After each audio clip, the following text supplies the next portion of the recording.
So thank you so much for coming. I know we're a small group today. It's a busy time, and there's a grade 4 and 5 football match happening right now at Verso. So lots of families are there, and we have some boarding families as well. So we'll make sure to record it for them so that they can see all the information. Miss Andrea, hello, nice to see you all. And I am joined by Mr. John, who's our Director of Athletics and Activities. And today we're going to share with you some important information for the upcoming grade 4 and 5 camp, some things like logistics, safety protocols, and thank you. And have some time for questions as well. And we're lucky to have Mr. John here because he is the one who completed the risk assessment, went out to visit the site, so he knows all the details of the place that we're going. Okay, as you know, we always start with our mission and vision. And if you go to the next slide, it really connects to why are we going on camp. We start this in grade 3, and it's really important because we want the kids to have that experiential learning where they're off campus in a new location with their group of classmates. They're experiencing something different. They're building those relationships, making sure that they're developing those skills of independence. They have to organize their rooms, they're packing some other bits, and then they get even more as they go on the older trips as well. And of course, we have connections to our curriculum that we can find through the activities that we do in camp as well. Okay, and some key people who are joining on the camp.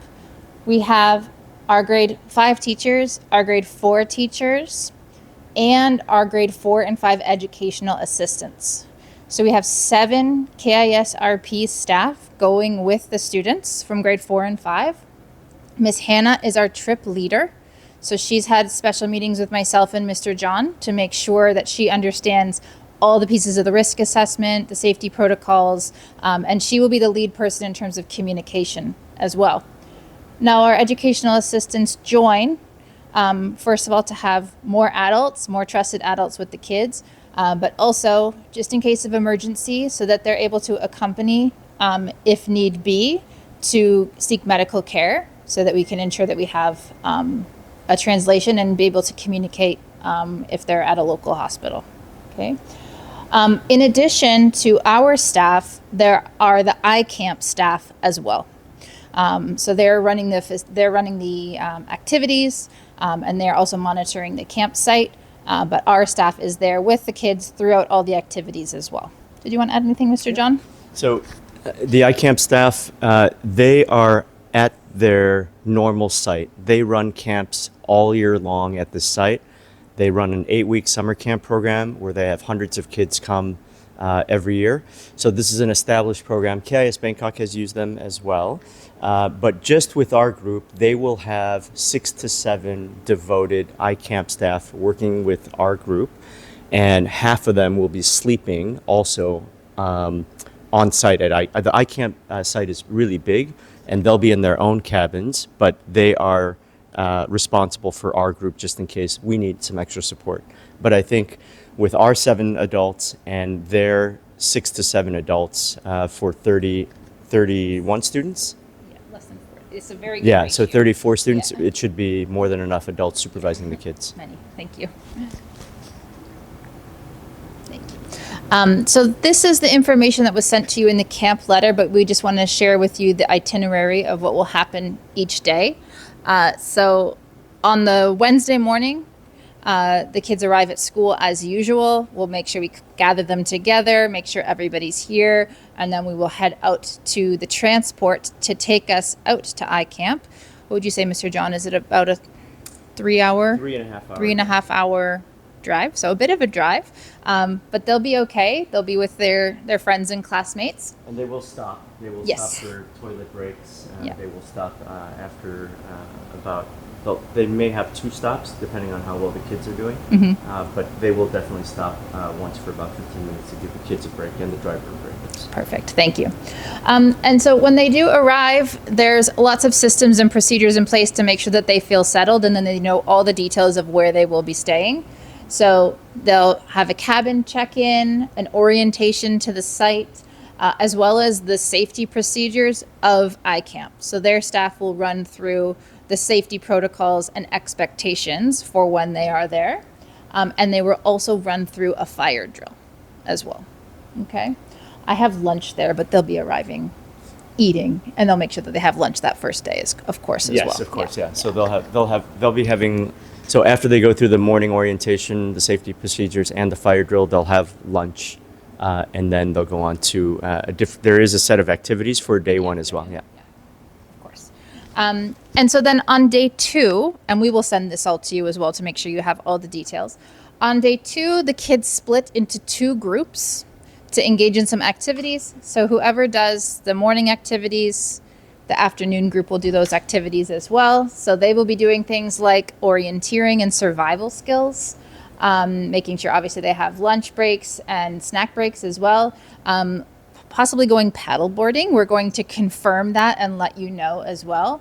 And some of the activities on day 1 as well would involve swimming. So we have swimsuit on the packing list.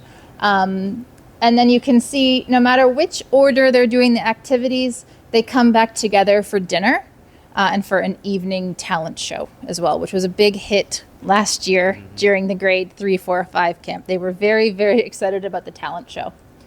On day 3, they'll wake up, have their breakfast. They're going on a hike. Then they'll have some time to pack up, eat lunch, and then depart to come back here to campus, to you, where you will be able to pick them up. Okay, so we will share this with the children and, of course, the chaperones, but we wanted to share it with you as well. We have some key behavior expectations to ensure that they're being safe and respectful at the iCamp site as well. So basically, everything that we say happens in school. All of the agreements that we follow here within school apply the same way whenever we're off-site at another, on a trip or on an excursion. But some key things to make sure: they must obviously stay with their group and stay with their chaperones and listen to both our chaperones and the iCamp staff. As we mentioned, they will be getting a clear explanation of the safety procedures at iCamp, and it's important that they follow those, of course. We will make sure that they have clear understanding of the cabins, which we'll show you in a moment, and where they can and can't go. They can go in their cabins, but not into their friends' cabins. We will ask them, I'm sure this will be a challenge and fun for our chaperones, to honor the bedtime. I think what we found last year was on night 1, that felt a little bit tricky. It's very exciting, and then by night 2, and they're very tired. They do activities all day as well. And then, of course, to be caring and open-minded, to, show collaboration with their peers, to try new activities. Maybe they've never tried to do survival skills or orienteering, or maybe some of the water activities might feel a little bit nervous. There's tons of adults there to support, our teachers, our EAs, the iCamp staff, and even if they just give it a go, it can be a new and exciting experience for them. Now, we will send this as well, but we will send you a packing list to make sure that you have everything you need. This is a similar packing list to what we used last year. Okay, so key things: making sure they have enough clothes, of course, a swimsuit, their toiletries that they need, making sure they have comfortable shoes. They will be going on a hike. They will be doing lots of activities in the outdoor space of the camp. Okay. Again, any toiletries that they might need. They'll need a bag that they can carry for these things, not a rolly suitcase. Correct, Mr. John? If you have only like a suitcase, a little one, a small one, that's okay. Okay. But they're only away for 3 days. And on the first day, they'll be wearing the clothes Yeah. that they're going on the trip on. So please pack lightly. Yep. But as Miss Andrea was saying, please do have, they can use their school backpack. Yeah. That's fine. But something smaller also is good, so that when they go on activities, they could put their water bottle, a hat, sunscreen Yeah. all in there and carry it with them just in case. Yeah. Thank you. We have some optional items, like if they wanted, I don't think it will rain. We're not in the rainy season, but just in case they wanted to bring a small umbrella. A key important item is any medication, and that will go through our trip leader, Miss Hannah. So if your child does need medication, we'll need clear instructions so that we can make sure that they have exactly what they need and that it's stored correctly. So we'll be following up about that in a moment as well. Hello, welcome. Come on in. Yeah. A key thing, and we will talk to the kids about this as well, to not bring, okay, any electronics, okay, including a smartwatch, okay, a mobile phone. The teachers are the key communicators to you, okay? And what we want to make sure is that we're not, losing something very expensive or on a phone when we shouldn't be. So we can talk about that with the kids as well. And as Mr. John said, not too many clothes, okay? It's just 3 days. If they follow the list, they'll be okay. Yep. Okay, some important safety information. Do you want to do this, Mr. John? This. Yeah, thank you. I'm trying to think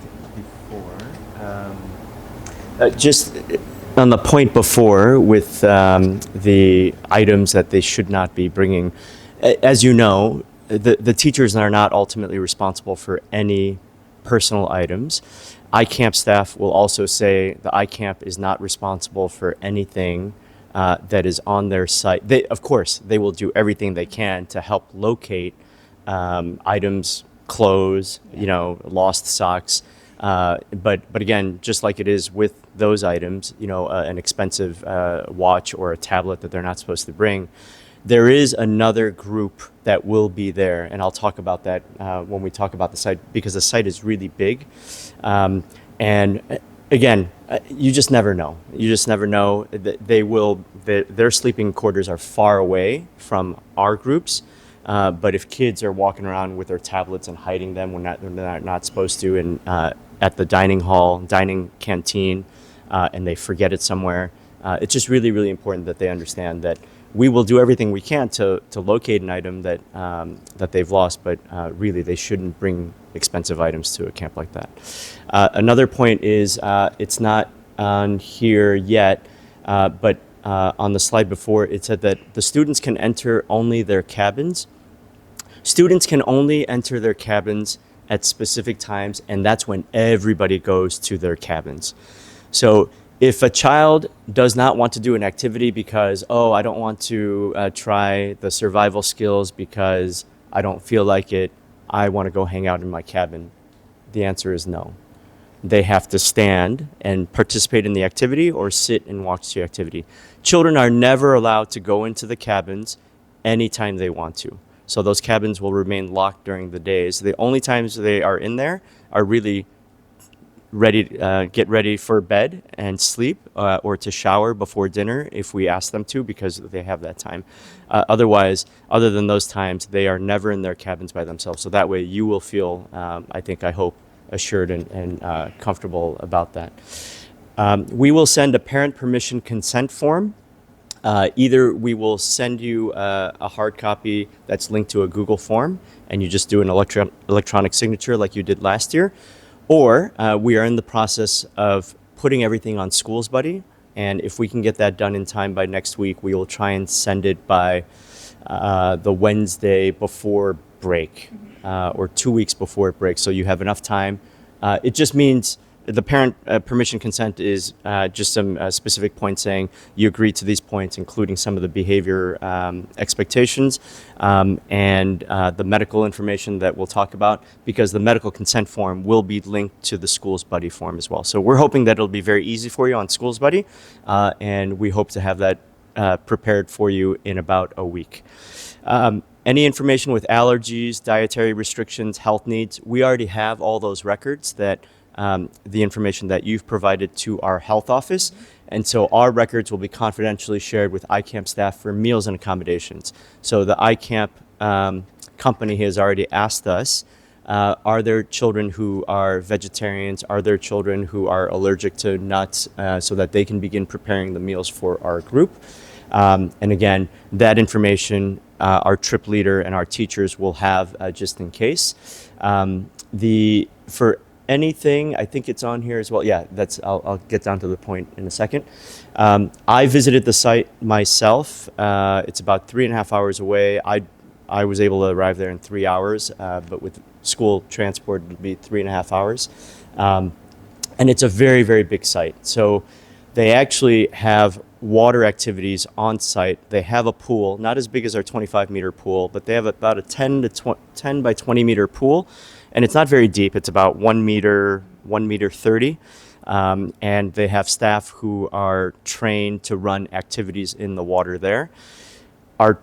I believe one of our EAs, I don't know, I think, I'm trying to remember, I think one of our teachers is also a swim, I'll have to check.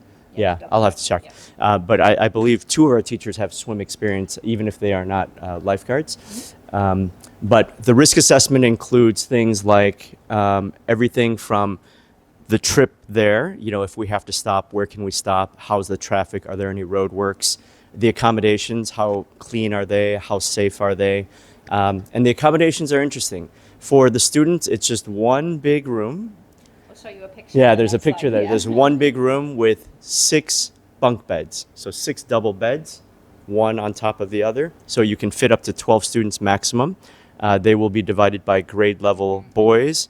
So grade 5 boys in one cabin, grade 4 boys in one cabin, grade 5 girls in one cabin, and so forth.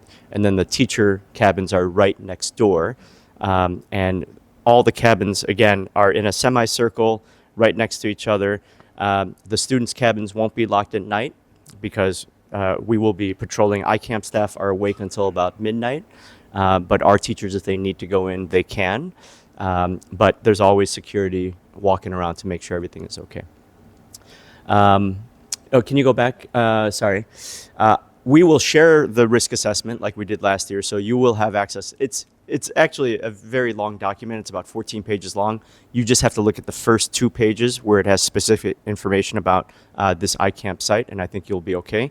And first aid trains. Okay, contingency plans for high IQ. So if the air quality is very poor and pollution is high, they do have 2 indoor spaces, large indoor spaces that are ventilated, and that's what they normally do at the iCamp site. So it's nice for us to have that.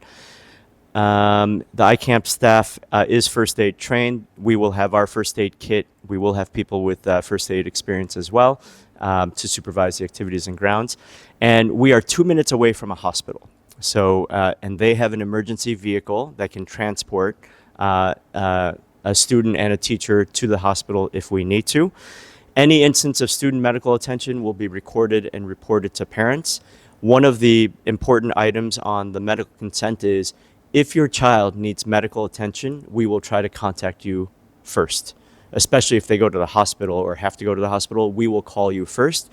And we will keep trying to call you. If it's an emergency and they say, no, the child has to go and we can't get a hold of you, again, one of the consent items is that you will do everything that we agree that you will do everything you can to make sure our child receives the medical care that he or she needs. But again, the iCamp group has been doing this for a long time. They welcome school groups all year long. And you're with teachers who have been on trips like this before as well. So as Mr. John was saying, here's a picture of the cabin, so you can see it is a room with bunk beds. So they will be in a room with up to 12 Yeah, I think children. Your children are going to love it. I think they'll love it. They'll have so much fun. And then you can see there's a hallway there down to some bathrooms as well, right And showers, within, yeah. and showers right within the cabin. As Mr. John was saying, it's a very close group of cabins. So the teacher cabins are right next to the the student cabins. And as Mr. John was saying, there'll be some supervision around that bedtime, as well as the iCamp staff are patrolling the site. And then what we'll do when we get there is we'll practice a routine. For example, if in the night something happens where they feel like they need a teacher, we'll have a routine. They'll know where the teachers are sleeping. They'll get a friend and walk to the teacher cabin and knock on their door. So we'll practice that with them just in case there's something that happens in the night so that they know what to do. Okay, and then how will we update you? The same way we always do, through Seesaw. We've got our classroom phones that the teachers will have to make sure we're taking loads of pictures. But we'll also make sure to update you on those key times when we arrive to the site. and to make sure that you have some updates of what's happening throughout the day as well. Okay. And as Mr. John mentioned, please watch out for that permission slip coming your way. We'll let you know as soon as we can, whether it will be on Schools Buddy or through another way. It's ready. We're just making sure that we have the system all sorted for you to do that, and that medical consent form as well. And one more thing, because someone might have this question. Children, actually, as they get older, more of them ask this question, but they will say, "Oh, how much money can we ask our parents for snacks on the trip there, on the trip back?" Not a lot of money, really, because we'll stop one time, and it may not be a place where there's a convenience store like a 7-Eleven. But again, our teachers will be encouraging them not to buy anything that's not healthy. It's much better, instead of giving them money, to pack some fruit for them, an apple, a banana, and again, the water. We will not allow them to buy soda. They cannot go to 7-Eleven and buy Coca-Cola and then buy lots of Coca-Cola, put it in their bags so that for 3 days they can have it in the camp. So some of our boarding students, they go on a weekly shopping trip and then they get instant noodles, they get potato chips, they get Coca-Cola, and then they eat it during the week. That will not be the case for this trip. They will not be allowed to eat in their cabins. The dining area is it's outdoors, but it's covered. That first photo that you saw, the big hut-like covering there, is big enough for I think 100 people. And so because there's another student there, another school group there on the other side of the camp, they will be eating lunch maybe 5 to 10 minutes earlier or later, but on the other side. We'll have a separate buffet line for each school group, and so our school group will have more than enough food. So they really shouldn't need any extra food than what they're being served every day.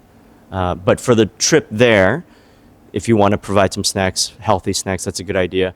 On the way back, if we have to stop, if you give them, I don't know, 100 baht. Yeah. Yeah, I mean, and they want to buy some snacks again. We don't want to return them with you after having them had a lot of like sugar and candy, and so that's just another point always on these trips.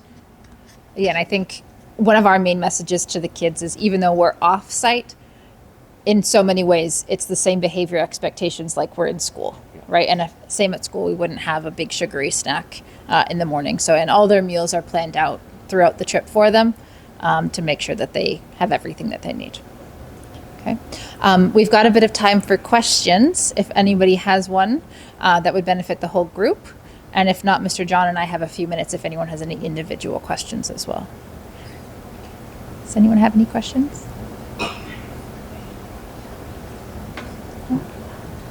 Maybe I'll stick around for a few minutes to answer any questions. Please know I will send this to you through Seesaw as well as the recording in case you want to watch it again. And we'll make sure that we communicate all this information with you and with the students so that everybody feels that they know what's happening. Is it transport by one big bus or several vans? That's a good question. I will confirm that when we send that information. But I think it will be an exciting experience for the kids. It's something that they'll always remember. If you think back to how much the kids enjoyed camp last year, and that was just in boarding, it's really special. They get that time together with their classmates, things like, maybe going outside and having a campfire and just things that are really special that they'll always remember. So we want to make sure that that, of course, safety, organization is our top priority, and to also make sure that they have a wonderful experience. So thank you. They do have, as you know, the older children in the school, grades 6 and 7, 8, 9, and 10, they're also going on school trips. I know the grade 3 has an overnight trip in the boarding house. But it's a really nice way of getting your children right now prepared for the bigger and longer trips starting in middle school. So starting in MYP, they spend 2 nights, 3 days, or 3 nights, 4 days on these trips. Sometimes it'll go, once they get into grade 11, it might be an entire week. Once they get into grade 11 and 12, we might be sending kids on a ski trip to another country, and they'll be flying. But it's a nice way of getting them acclimated to just what a normal school trip procedure is. There are many values that kids learn in addition to the curriculum, like Miss Andrea was saying about team building and communication. But kids really learning to be empathetic and understanding how other children can feel and how other adults can feel. Some wonderful ways of, you talked about respect earlier, but these school trips just give kids an opportunity to really grow and shine in ways that they often don't have an opportunity to in school. So everything they do in school is great, and then we hope that everything that they do outside of school just adds to it too. So. Great. Okay, wonderful. Thank you so much for joining us today. We'll be here if you have any individual questions. So thank you. Thank you. Yeah.